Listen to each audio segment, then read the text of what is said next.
I am joined by Daniel Neilson, professor of economics at Bard College at Simon's Rock. Dan, great to have you here. Welcome. How are you doing?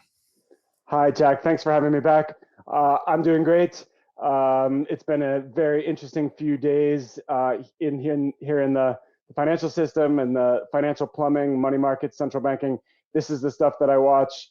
So it's been interesting and revealing to see these events of the last few days, and figured out a lot of stuff over the last little bit here, and looking forward to following it along for the next few days. Absolutely. So you are a student of and a professor of banking panics, financial instability, Minsky moments, and for 98, 99% of the time, very few people in the world are cared about that, except for people such as yourself. Now, right now is a time where people want the knowledge that you have. So I'm really glad that you're here. Just start us off. How do you think that this banking panic started? What do you think the root cause of it is? And then we can get on to, how long do you think it will last? An important question. I think if we try to make sense of the events of the last few days, Silicon Valley Bank being the one that's gotten the most headlines, I think to zoom out a little bit and start with a somewhat big picture, the context here is that the Fed's been raising rates for most of a year now. There's a few different ways to understand that, but basically what the Fed is doing is increasing pressure on the financial system. It's making the value of money a little bit greater. That's the Fed funds rate, and other overnight interest rates has been ticking up 3/4 of a point, 3/4 of a point, half a point, and so on.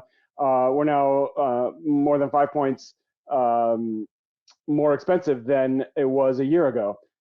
That's the cost of overnight money. So this is a way of squeezing the whole financial system by making short-term loans that much more expensive.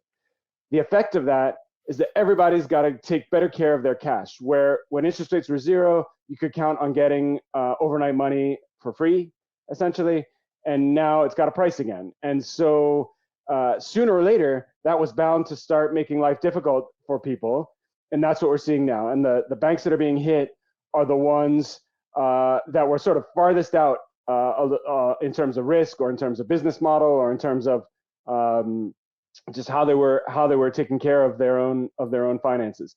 So the specific banks that have been hit, you can see that as idiosyncratic failures, right? Individual institutions making certain mistakes, but at a systemic level, somebody was going to get hit first, and it was just a question of who. Well, now we know. When people say rising interest rates will crimp the economy, the people who quote feel the pain would be borrowers. Oh, I want to refinance my mortgage. I did it at 2.9%, and now mortgage rates are at 7%. I want to borrow money to buy a car. I want to borrow money. It was borrowers who were hurt. I think what's been surprising to many, myself included, is that it was banks who were the first to manifest the damage of rising rates, because you think that banks profit when rates are higher. They can make loans at new rates. Why is it that rising rates was hurt banks more than regular consumers? Yeah, it's an interesting and important question, and I think actually one that economists ought to do some work on, because the economics profession is responsible for the belief that it would be borrowers that would be hit first. The thing is that the Fed is affecting interest rates by pushing through the financial system. Everything the Fed does to raise rates goes through the financial system first. They're not guaranteed that the effects will make it all the way to households borrowing on credit cards or mortgages. I think one important piece of context here is that by and large, U.S. households, or at least if we look in the aggregate, U.S. households still have a lot of cash.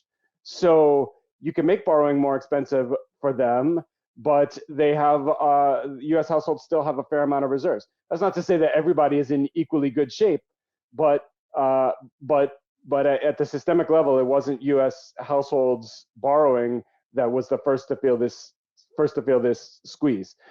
It's a limitation of the perspective of orthodox economics that has a lot of trouble seeing the financial system, and I owe my understanding of it to several places, including to Minsky. Exactly why it came up in these specific banks, we can see by looking at their individual at their individual situations, and maybe we can get into that as we go. Definitely, Dan. You are an expert on The Economist, Hyman Minsky. You wrote the book on it. There we go. We got the book right there. Minsky. And as I referenced earlier, Dan, everyone wants to know about the Minsky moment. This is the the front page of Bloomberg this morning. What is a Minsky moment, and why are fears of one mounting? So here, I at Four Guys and listeners, very lucky that we've got an expert on Minsky and a Minsky moment. So what is a Minsky moment? Sure. What about this current situation might qualify for a Minsky moment? And then what are your thoughts? Does this qualify? Yeah, sure. It definitely qualifies. People like to talk about the Minsky moment. I think about Minsky all the time, not just at one moment, but there's certainly something meaningful behind the phrase, and people want to know about Minsky. And as you say, I wrote a book, not the only book on Minsky to be sure, but I am fond of mine. What Minsky's unique perspective was, and he built this over half a century really of writing academic economics, but also he wrote articles for newspapers, popular press, that kind of thing. Minsky said, kind of uniquely, had a understanding of the financial system as a network of payments now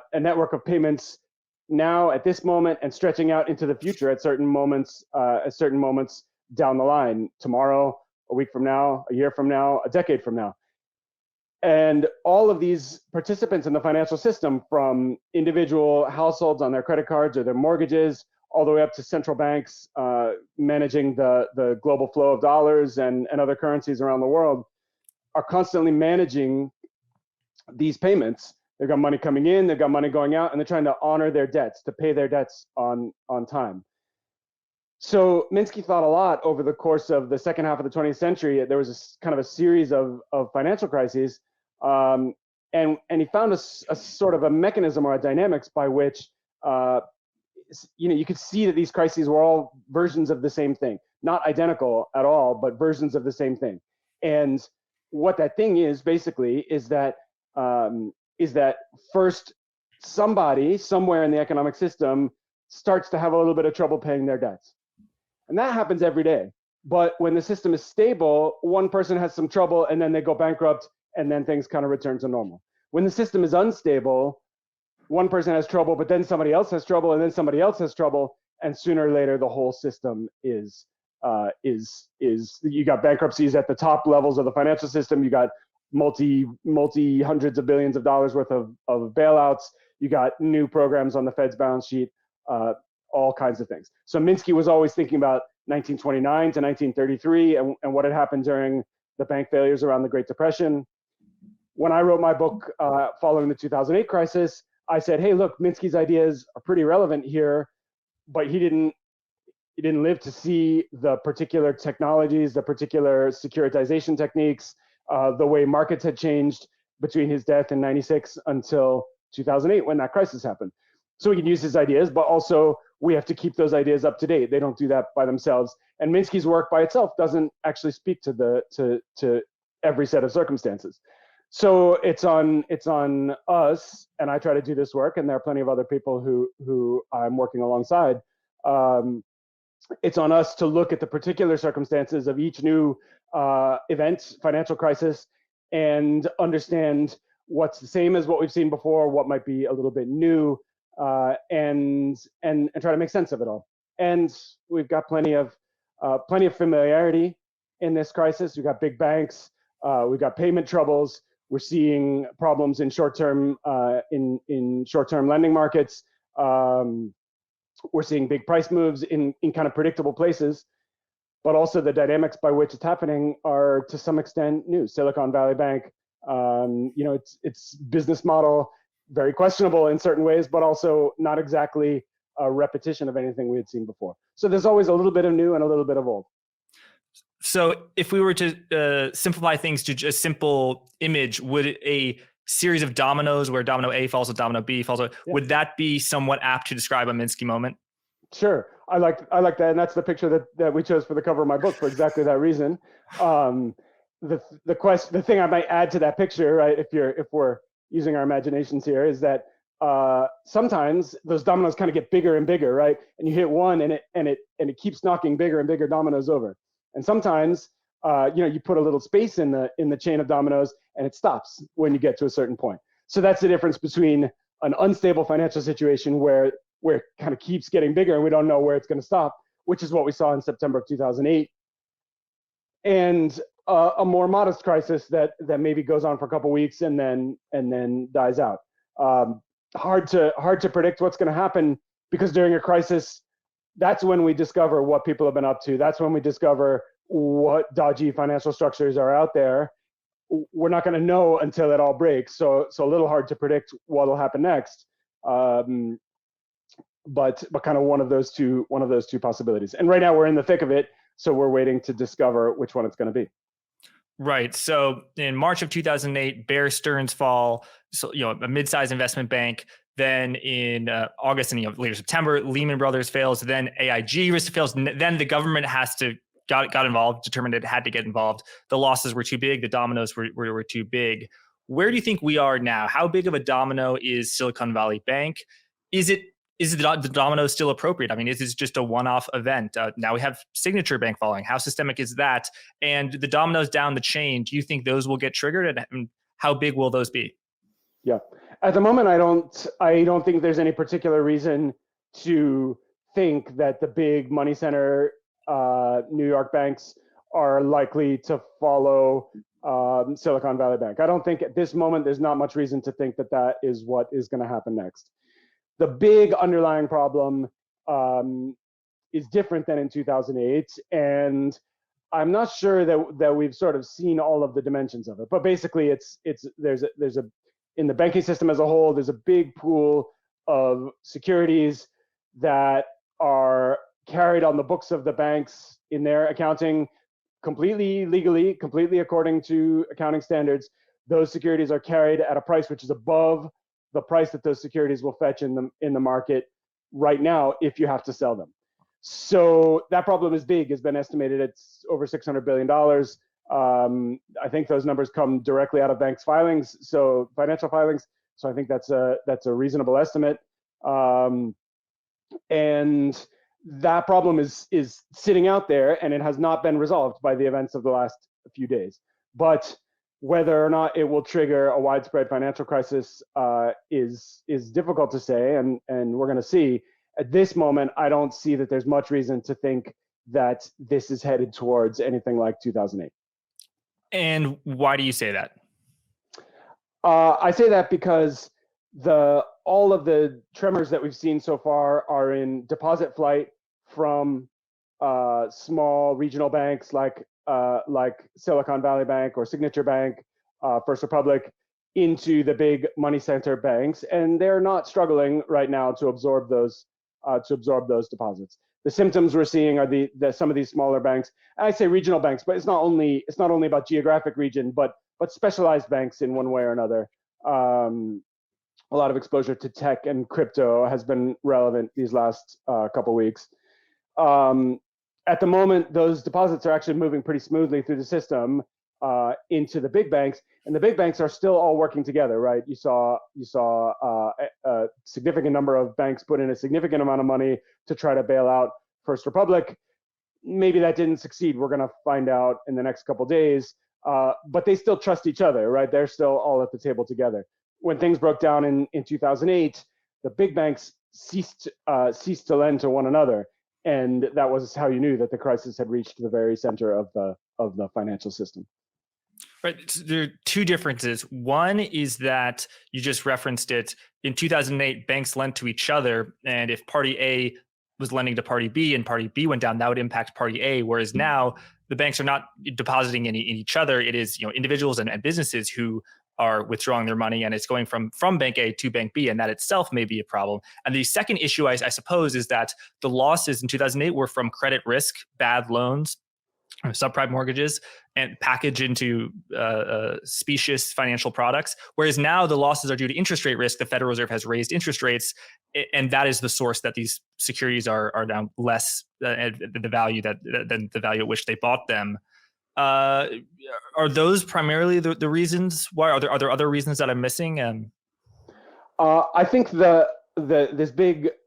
big unrealized loss on the securities portfolio, that seems to be the big systemic issue that's at scale, right? That number is the unrealized losses are something like $600 billion, and so that's a systemically meaningful number, right? That registers on the scale of the balance sheet of the banking system as a whole.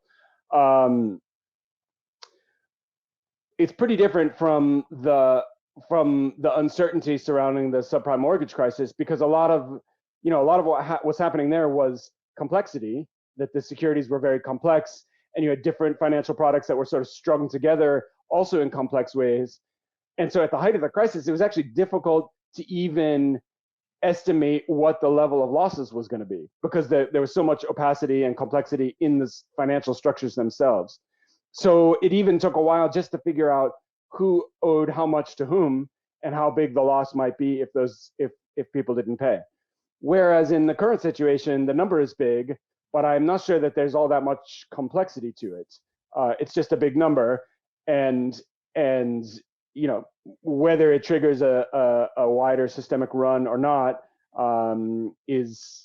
that's a pretty contingent question. That really depends on what happens next. What do you think happens next? I think there's kind of a couple ways it could go. The Fed has intervened over the last week in a couple of ways. The Fed is offering financing through the bank term finance program. It's small for the moment, but significant. It's a way to allow banks to get cash now without realizing the losses on their securities portfolios. The Fed is providing up to $25 billion now. So one way this goes, that symbolic gesture is enough to buy a few weeks, and then things calm down and we kind of go back to business as usual. And maybe that could get us through in the middle of the year, even into the fall. Or another way it could go is it turns out that 25 billion is not enough, and the Fed, adds a zero to that number. All of a sudden, it's 250 billion, and that's a pretty big chunk of balance sheet that the Fed would be offering. And so that's the circumstance where the crisis continues to escalate. I think the Fed's interventions have been about buying time, and there's probably a lot of backroom communication occurring now in the time that's been bought, and finding stabilizing ways to move forward, maybe wrapping up a couple banks here and there, maybe putting in place financing guarantees, maybe allowing a certain number of depositors to move out of bank deposits and move into money market funds might allow a little flexibility. So kind of just giving everybody time to reposition could be enough to buy some time for the whole banking system. At the moment, as of today, we're talking on Tuesday, Fed is meeting now. So at the moment, I'm not seeing signs yet that any bigger entity is called into question in entering into some kind of liquidity crisis. We saw Credit Suisse over the last few days, which is big and systemically significant because of their securities dealing functions, but Credit Suisse has been kind of a mess for a couple of years, so I wouldn't draw a lot of conclusions from that. So simple reason is to look at interest rate risk. Oh, all these banks have securities, agency mortgage-backed securities that lose value as interest rates rise, and the rate at which they lose value increases. Their negative convexity. But what about Credit Suisse? Because Credit Suisse, I understand they have a lot of loans. There may be some sort of on a shaky ground there. Clients have been withdrawing money for years, but interest rate risk, the Swiss National Bank has not raised interest rates to where the Fed has raised them. European mortgages, they don't really have a 30-year fixed mortgage, like they do in the States. Why is it that does the fall of Credit Suisse and the fact that it had to be taken over by its rival UBS, which is across the street from it in Switzerland, does that indicate that it could be more than just a few regional banks mishandling their interest rate risk management? I think it could. We have to remember. Credit Suisse has been involved in a series of scandals going back some time now, even before even before interest rates started to come up. Archegos was one that I wrote about. Greensill, what they were involved in that. So they give the impression of kind of having thrown risk management out the window and being willing to work with anybody and take on any kind of deal to get the fees. So, and that's been widely known, and Credit Suisse has been in trouble for some time. Why is it happening right at this moment? That I think is part of your question. Why is this happening right now at the same time as Silicon Valley Bank and First Republic and these other things? I think that's the path by which maybe there is some chance that this becomes a more systemic issue, right? And you could say it like this: Silicon Valley Bank was way out on a limb, and something happened to them over the last couple of weeks where they were losing deposits fast, and that was enough to somehow trigger the Fed to intervene to protect all their depositors. The bank is gone, management is gone, but the depositors all got saved. Now that was enough to get everybody thinking hard about the whole banking system. And now Credit Suisse was the farthest out on a limb in a different way, out of the big banks, the big systemic banks. So this $600 billion securities overhang, that's the banking system as a whole, and that some of that will fall on the bigger banks. So I think the question now is, can the community of depositors, the worldwide, all of the people worldwide who have bank deposits, are they going to become comfortable with where the banks are at and banks' ability to pay their deposits when demanded, despite this unrealized loss on securities that's sitting out there? Or are they going to continue to ask questions about more and more banks and continue to pull deposits out, try to move into ever more money-like assets, to the extent where maybe the big banks all of a sudden don't trust each other anymore and the system breaks down? So I guess the connection I would make between Credit Suisse and Silicon Valley Bank is that in different ways, they're both kind of out on a limb, right? They were risky. They had a kind of extreme business model. They showed a pretty high tolerance for risk, unwisely so in retrospect in both cases. But the dynamics affecting their balance sheets really, I would say, were pretty different. So it's hard to draw a conclusion about what happens next from either of those. Now, granted, if we see another big bank coming into question, then I think the story changes fast. But I don't see that just yet. Thank you. That makes sense. So the Federal Reserve rolled out its BTFP, so banks can use that to access capital. They also have the discount window, which is always open to banks, but it's not a one-year term loan. So because of both or either of these facilities, the Federal Reserve's balance sheet, which has been steadily declining since the onset of quantitative tightening last year, has recently ticked up. And this is leading some to say, oh, quantitative easing is back. Quantitative tightening is over. You see gold is catching a bit. Bitcoin is up 30% over the past week or two. So while I just said that we could have put up a chart of the Fed's balance sheet, which shows the sort of simple level, which people can see. But now I want to show from your blog, Soon Parted, the composition and the rate of change of the Fed's balance sheet. So what are we looking here? Sure. What is when people see the Fed's balance sheet and it's ticked up, why is that ticked up? Is that the discount window, the BTFP? Tell us what's going on. Sure. Yep. Yeah, this picture, this is one that I keep up to date, and I share this a lot on Soon Parted. What this is showing is week-to-week flows of balance sheet quantities on the Federal Reserve balance sheet.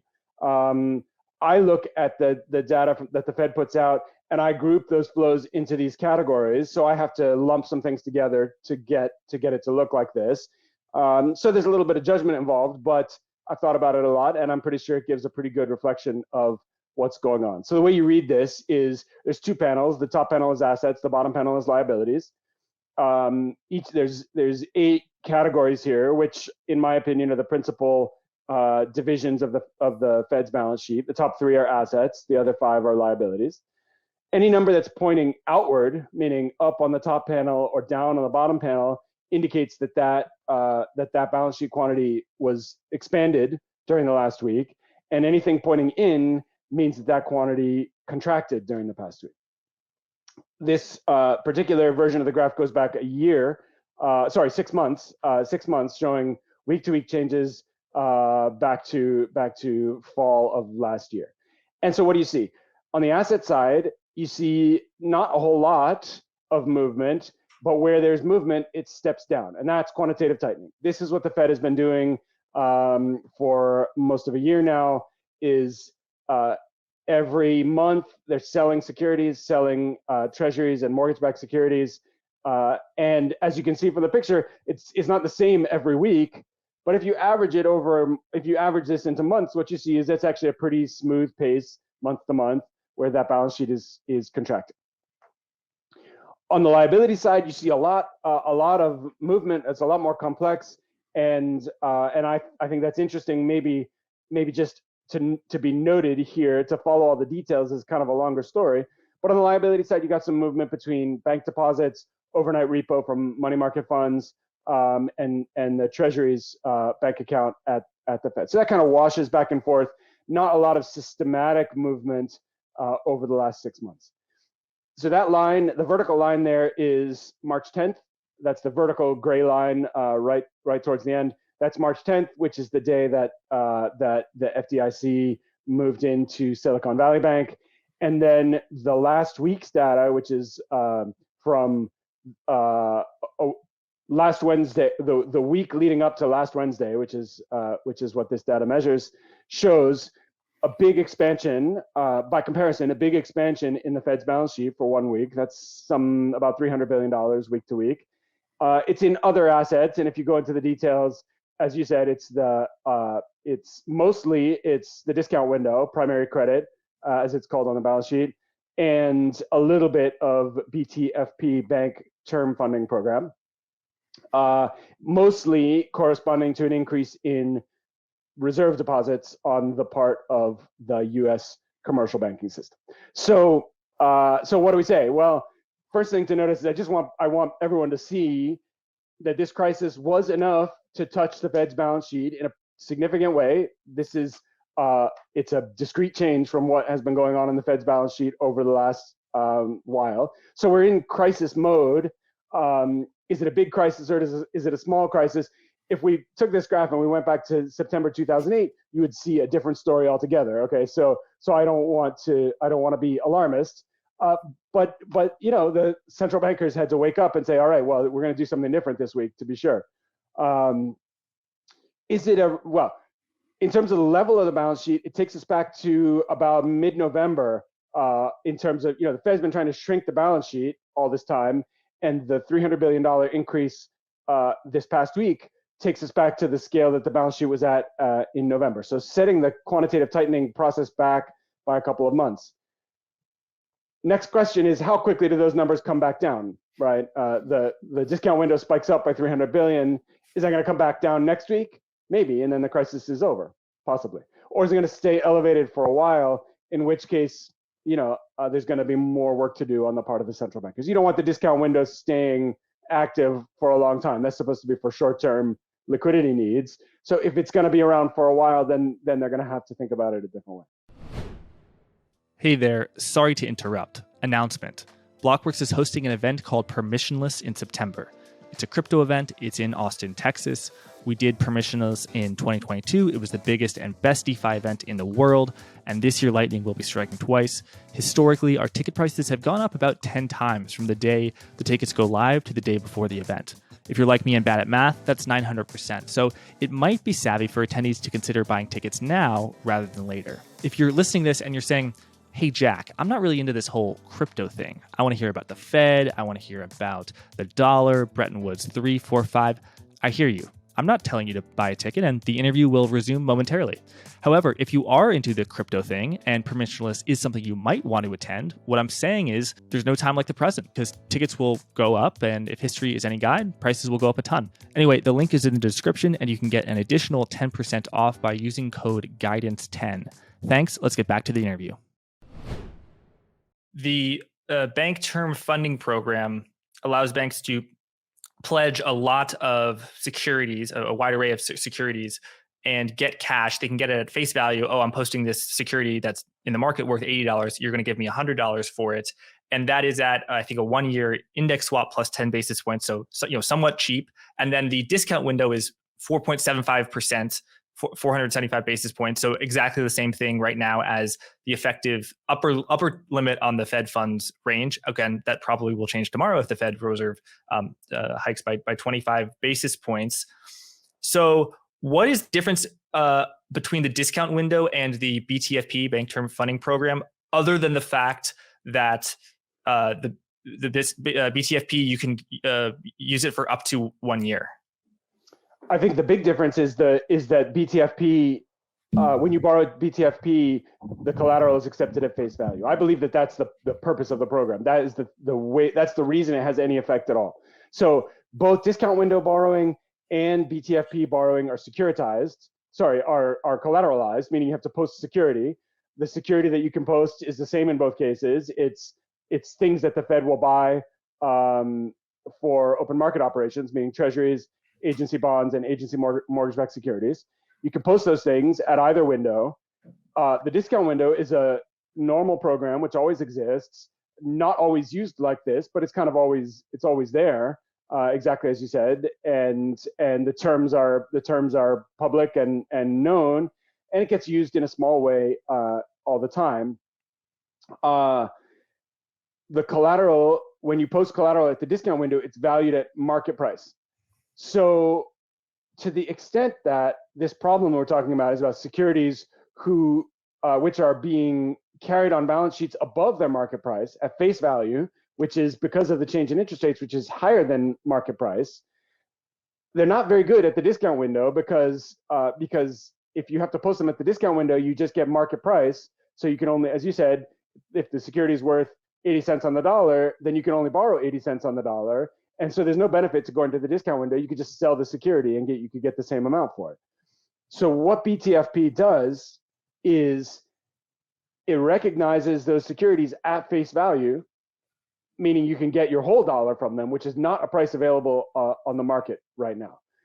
So now for the moment, that program is small. The limit seems to be 25 billion. So for $25 billion worth of securities, banks out there, maybe some of these smaller or medium-sized banks, maybe regional banks, can take any securities that they have, which they might be carrying above market value, and they can get that full face value of cash for 1 year right now, which they couldn't do any other way at the moment. Because if you sell them on the market, you're going to get market price, and if you post them at the discount window, you're going to get a loan valued at market price. BTFP takes that loss and moves it onto the Fed's balance sheet, which is not a bad thing to do with it, right? The Fed carries all of its securities at face value, and they're perfectly able to simply hold on to them until they mature. So face value is not a bad number to put on them. Other banks may be in that position, but if they get if they get into liquidity trouble and they have to sell those securities, then all of a sudden they're in trouble. So the BTFP is one device by which that can be solved. So, thank you. So it sounds like in many ways, if you're a bank, the BTFP is preferable to use than the discount window. And yet there's a chart that we can put up on screen that shows the US banking system's usage of the discount window. And it's kind of a scary chart because it shows that right now, the US banking system is using the discount window more than it was in 2008. So why do you think that is the case? And is this the cause of alarm that it appears to be if you just take a look at the chart? Okay, two parts of the question. If we compare back to 2008, I don't draw any concern from that fact, right? So you said in 2008, banks didn't rush to the discount window the way they are now. That doesn't lead me to be more concerned now, because the reason that banks didn't rush to the discount window in 2008 was that there were giant problems, but the discount window wasn't going to solve them. So the Fed had to create, and this is what they did, starting after Bear Stearns and then in a huge way after Lehman Brothers in September of 2008, the Fed created whole new programs to accommodate that need, which the discount window wasn't suited for, right? And so, to follow exactly why that was is kind of a long story, I guess. But the basic version of it is that problems were showing up in securities markets, in dealer balance sheets, really, more than they were showing up on the banking system. So 2008 was a crisis of the securities-based financial system, treasuries, repo, that kind of thing. And the problems, because of that, the problems showed up on securities dealers' balance sheets. Securities dealers didn't have access to the discount window at that time.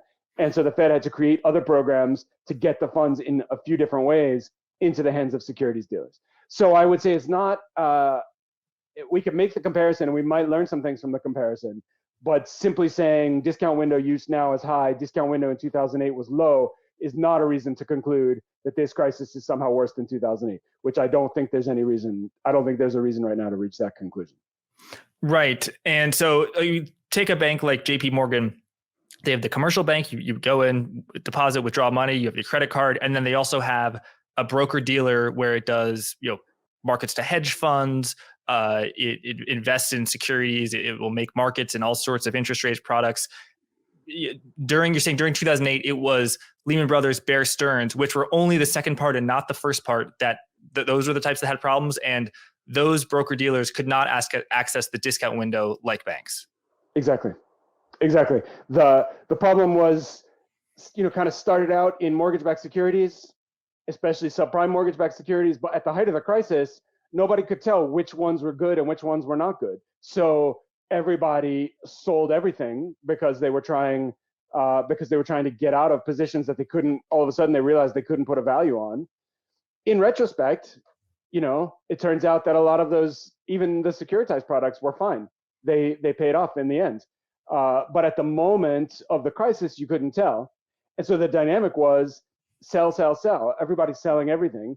Now those securities transactions are often involved with a repo financing, right? That's how securities dealers raise the funds to hold their securities portfolios, is that they post those same securities as collateral in repo transactions.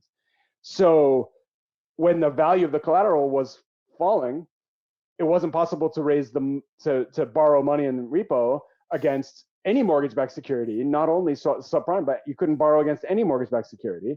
And so the dealers couldn't do their job. So you had a couple $1 trillion worth of financial products that people were trying to sell, and the dealers couldn't buy.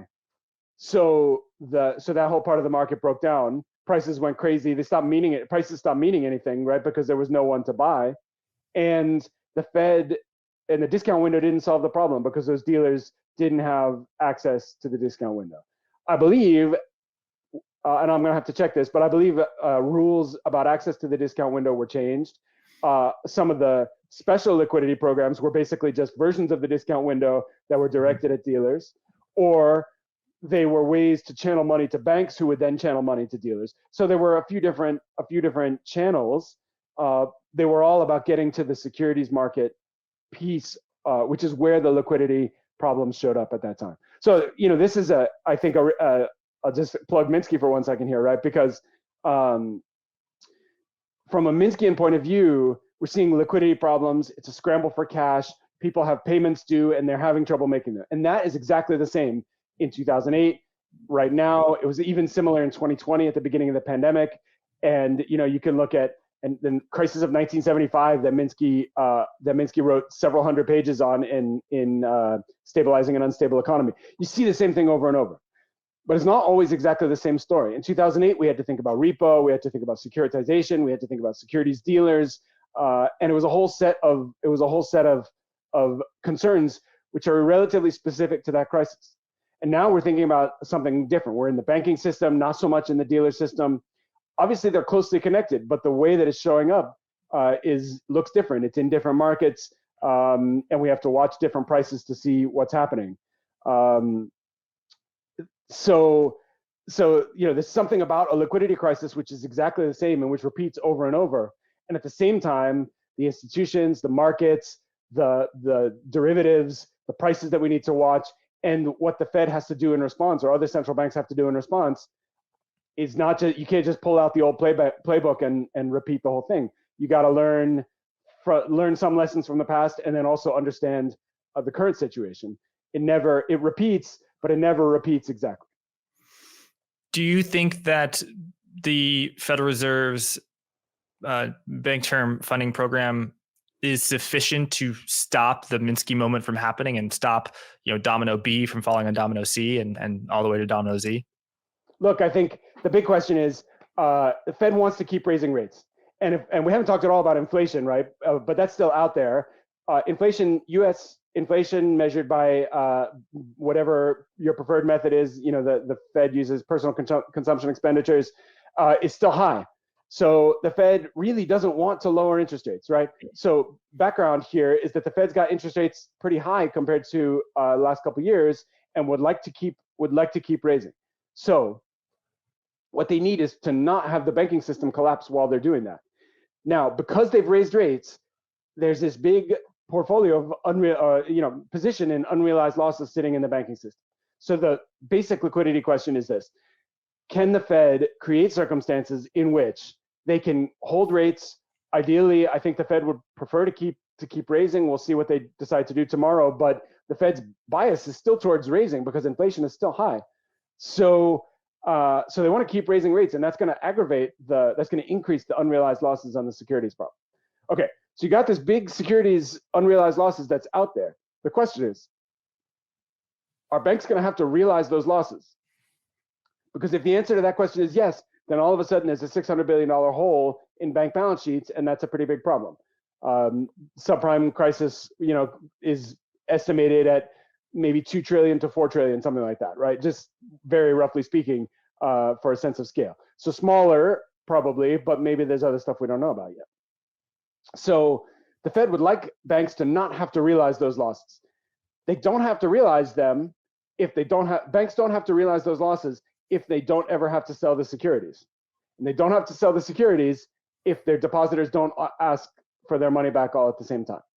So the factor I'm watching to understand whether this crisis is gonna relent after a few more days, or whether it's gonna accelerate, is, are there factors pushing more and more securities into this category where the losses have to be realized? That happens when, depositors run through the cash at a bank, and so somebody's got to sell something in order to raise more cash to meet the next depositor.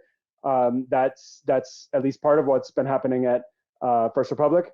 Mm-hmm. It happens if you post the securities at certain transactions, right? Then they have to get marked down to market value.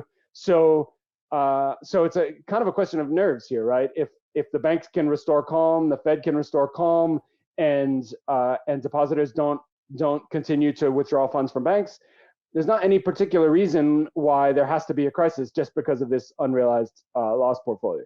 And the cash will be there if we can all wait until these securities mature, at which point they're very likely to pay at face value. And so the price that banks are putting on them is not incorrect. However, if people want their cash sooner, and that demand for cash gets big enough, then you bring more and more securities into this category. So what would you see? Well, if BTFP rises a couple weeks and then starts to fall, then it probably did its job. It bought a couple weeks, and sort of the system returned to some normal level of functioning. But if they have to raise the limit, and then they have to raise the limit again, and then they have to raise the limit again, then that says banks are scrambling for cash, and that they can't deal with these unrealized losses, and they're having to use that channel in order to move the unrealized loss onto the Fed's balance sheet. And if that's accelerating, then that's a pretty strong indication that the crisis is worsening and not dying out. Hey there, sorry to interrupt. A lot of Forward Guidance listeners are not into crypto. If that's you, please skip ahead, get back to the interview. Some Forward Guidance listeners are into crypto. Some own crypto. A smaller percentage owning lots of crypto, and a much smaller percentage work at crypto hedge funds. If you're in those latter two categories, Blockworks Research might be a good fit for you. Blockworks Research is a research and data platform that analyzes governance, tokenomics, and models of interesting crypto projects, including new protocols. There's a lot of edge that can be gained from reading these reports. You can check out a sample report at www.blockworksresearch.com/research and hit the free report toggle. If that is of interest, full subscriptions can be purchased at www.blockworksresearch.com/sign-up. You can also get 10% off using the discount code guidance10. Thanks, and let's get back to the interview. The bank that is at play now, the domino that is in question, is First Republic Bank, a bank whose credit losses historically have been extraordinarily low, similar to Silicon Valley Bank. However, they did have some interest rate risk because they made a lot of mortgages and bought some securities that yielded 2%, 3%. And they did so when their cost of funding was close to zero on deposits. They had a lot of business banking, a lot of which did not pay interest. And now interest rates are at 4.75%. They had a bank run, which appears to have slowed down. And they've gotten funding from the Federal Reserve, the discount window, the Federal Reserve Bank Term Funding Program, much more, I believe, actually from the Federal Home Loan Bank, because they have mortgages, which I don't think you can pledge. You can pledge mortgage-backed securities, but not mortgages. And then they also got a $30 billion influx of deposits from JP Morgan, Goldman, all the other banks, a lot of whom actually probably received the deposits. So it's Exactly. probably ironic. But that funding is obtained now not at 0%, but 4.75% on the discount window, 5% on the Federal Home Loan Bank, and those are used to finance assets that are yielding significantly less than that. Is that a problem for banks? Yeah, it could be. But that is a problem for that's a problem for the future, right? So the thing about a liquidity crisis, and this is why we're all talking about this now, and this is why Minsky loved to write about all of the different liquidity crises that he lived through, is that it is all about right now. It's all about today and whether this bank can survive until tomorrow, right? And so the drama of the FDIC swooping in on a Friday afternoon and over the weekend, management gets fired and all this stuff. That's all about liquidity. That's about, can you pay your bills tomorrow? The question of whether the income from their asset portfolio is going to be enough to allow them to yield a profit or to cover their deposit outflows over the next month, much less the next 6 months or year, is not a liquidity question that's relevant right now. So the sort of fascinating thing I would say about a liquidity crisis is that the concern about getting to tomorrow becomes the overwhelming concern, and it doesn't even matter what is going to happen beyond that. We just have to get till the next day, at which point the problems can be resolved. So I think a good outcome for the Fed and the FDIC and the Federal Home Loan Bank for First Republic would be get them out of the headlines, get them to allow them to pay their depositors and arrange an orderly buyout or resolution or anything when it's not item one on the newspaper a month from now, 2 months from now, 3 months from now. So between now and then, it's just liquidity. They may or may not succeed at that, right? And so one piece I want to pull out, you just mentioned, right, that First Republic was experiencing a run. People were pulling deposits out fast, and a lot of those deposits, as you said, ended up at the big banks. Because if you're worried about a small bank, then you pull out your money. It's got to go somewhere. You transfer it to your account at JP Morgan, where you feel like it's safer. Rightly so. But I wouldn't say it's ironic, right? What happened next was that those big banks teamed up and they made a big deposit back in First Republic. So it's not ironic. What it's doing, I would say, is that they're providing a new financial channel. And I think this is important, right? What they said was, we want to try to keep this bank from failing. Why? Because if you start moving up the list of big banks, then you're getting closer to the big banks, right? So if First Republic fails, then who's next? So they wanted to keep this bank alive, and just like the Fed, they want to get it out of the headlines. So they just took the money and put it back in. So I would actually call it refinance, right? That they had a new influx of deposits, and the big banks took that and they said, we got all this funds coming in, we're going to put it into this bank to try to keep it from going under. And they did that. It does not yet look like they have been successful. It seems like maybe more is going to be needed.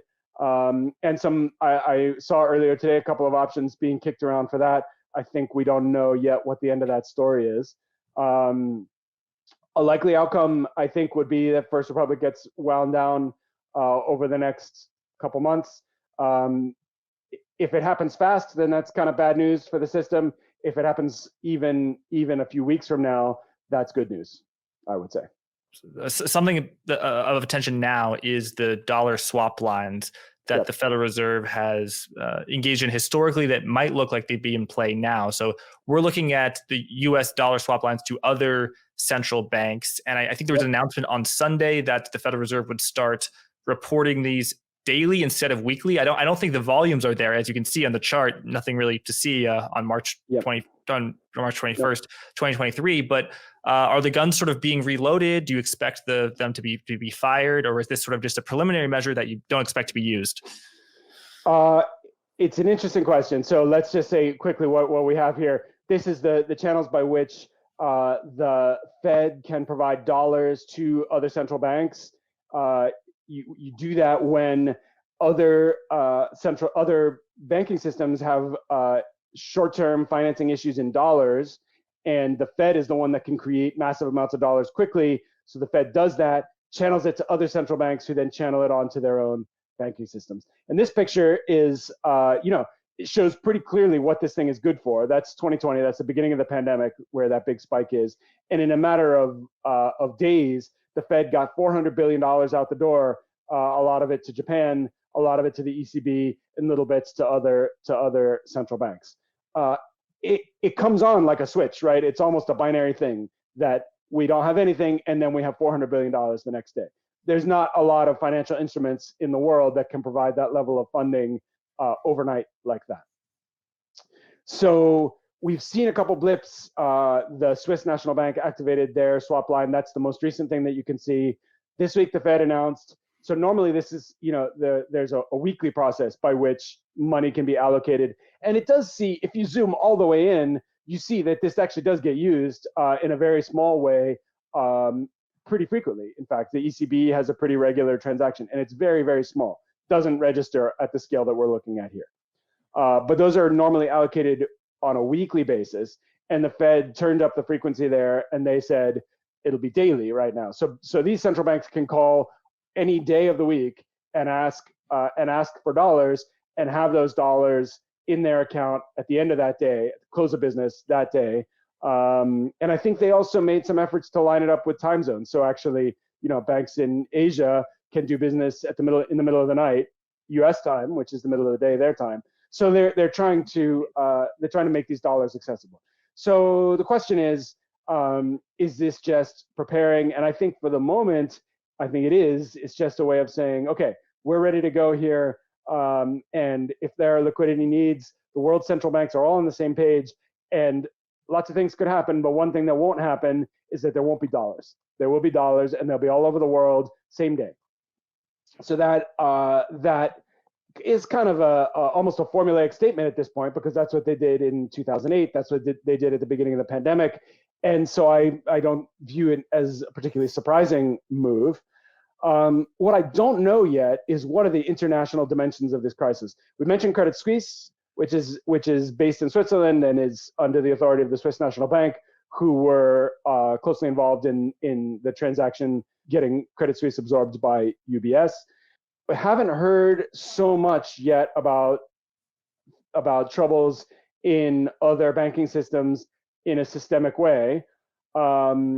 So that's either because there aren't troubles elsewhere, or it's because they haven't spilled over into liquidity crises yet. And that's one of the big questions that I still have here. These unrealized losses on treasury securities, that's not limited to bank portfolios. Anybody who holds a security experiences a capital loss at market prices as interest rates rise. That's true of everybody's bond portfolio. So the question is just whether those losses become a liquidity need, and who they become liquidity problems for, and when, and how big. And I don't think there's you've seen some finger pointing, right, about European banks saying, oh, but we're not going to have that problem. Okay, you say that, and maybe that's going to turn out to be true. But the problem is pretty deep and pretty systemic and pretty fundamental. It's about rising interest rates. It's not about risk-taking behavior. Although that's where Silicon Valley Bank, they made some mistakes in terms of what risk they were willing to bear and how they ran their business and so on. True, but the underlying problem is a systemic one, and that's not limited to the U.S. So is it going to boil over into a liquidity crisis? Internationally, that remains to be seen, and the swap lines is going to be the first place where we see that for sure. I try to keep this graph updated, and what you are showing there is the same one that I have on my own computer right now. So as yet that's 0. The data comes out with a little bit of a lag. So we'll have to follow it over the next couple of days to see if anybody is using it. At the moment, I don't see anything beyond what I've just said. Right. For those listening, not watching on YouTube, yeah, right now the dollar swap lines are pretty close to 0, but they've been readied. They are ready to be extended. So, Dan, if the problem really is only a problem of rising interest rates causing losses on the financial system, particularly on long duration negative convexity portfolios, the answer for the Federal Reserve is quite simple. Stop hiking interest rates. We're recording the afternoon of March 21st, right after market close. And tomorrow, the Federal Reserve will announce its FOMC decision, and later Jay Powell will be, I was going to say interrogated, ask questions by a series of reporters. And I'm sure they will be talking about the bank panic. 2 weeks ago, the market's short-term interest rate market was projecting that the Federal Reserve would hike interest rates as high as 5.6%, 5.7%. Now, do you think the Federal Reserve is going to do 25 basis points tomorrow, a 25 basis point hike, get to 5%, and then just keep it there? How much do you think that would support financial stability in the system? Yeah. The Fed's between a rock and a hard place here, right? Because their job, right, the Federal Reserve Act requires them to fight inflation, and that's what they're doing, and they can't not do that. Inflation is high, and they're taking flack for that. And so they really cannot take their eye off the ball there, even though the thing that they're doing, raising interest rates, is not tightly coupled to inflation. They can't just bring inflation down just because they want to, even by raising interest rates. There's a lot of finance in between what they can do and what they're trying to affect. So Fed wants to keep raising, but now they've created a proper financial stability concern, and they don't want to trigger a more widespread crisis. So only one person knows what's going on in Jay Powell's head. But if I had to take a stab at figuring out what we're going to see tomorrow, what I would say is that I think one reading of everything that the Fed has done over the last few days, reacting pretty strongly, being along with the Treasury and the FDIC, being part of this of extending the deposit insurance to pretty wide to all depositors of some of these banks, right? And even Yellen indicated today that might still be to come. That's definitely with the Fed's cooperation. So I think a lot of this very strong reaction to support financial stability is for the purpose of buying the Fed space to continue hiking. They want to say we got one tool to sort out all the financial stability concerns, and we're not going to take our eye off the ball in terms of inflation, and so we're going to keep hiking. And so after all of the pretty dramatic moves of the last week, I would say the Fed would probably like to make a statement, and the statement they would prefer to make is 25 basis points. 25 basis points for tomorrow, but keeping their options open. They're not saying the hiking cycle is done. I would guess very much that their horizon is not beyond tomorrow at this point. Yeah. They want to raise because that is what makes the statement clear that they are still in hiking mode and that banks have to sort out their problems because rates are continuing to rise. But beyond that, they're also pragmatists, right? And so a lot of things could happen between now and the next meeting, and they're going to say it's data dependent, and they're going to say they're watching financial stability concerns, and they're going to say how seriously they take it, and then we're going to do this for a few more weeks, and we're going to see what happens. What they would really, really love is for inflation to come down. Even if it came down below 5%, then you might start to be able to argue, well, this is falling. We could take a break from hikes, that kind of thing. But the February inflation data was not super encouraging in that respect. And so for the moment, and they're also taking pressure from the international community, right? The OECD made a statement, the ECB raised by 50 basis points. So the Fed cannot appear to be outmaneuvered by other international bodies and foreign central banks. So I think the bias is very much still towards tightening, but they're going to do it pretty gently. So I say 25 basis points. I agree with you.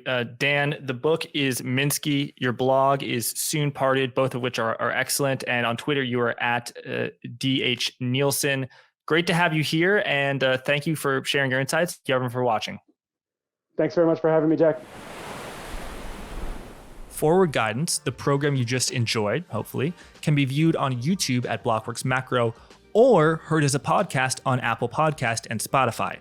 Episodes are typically released on Apple and Spotify a few hours before they air on YouTube.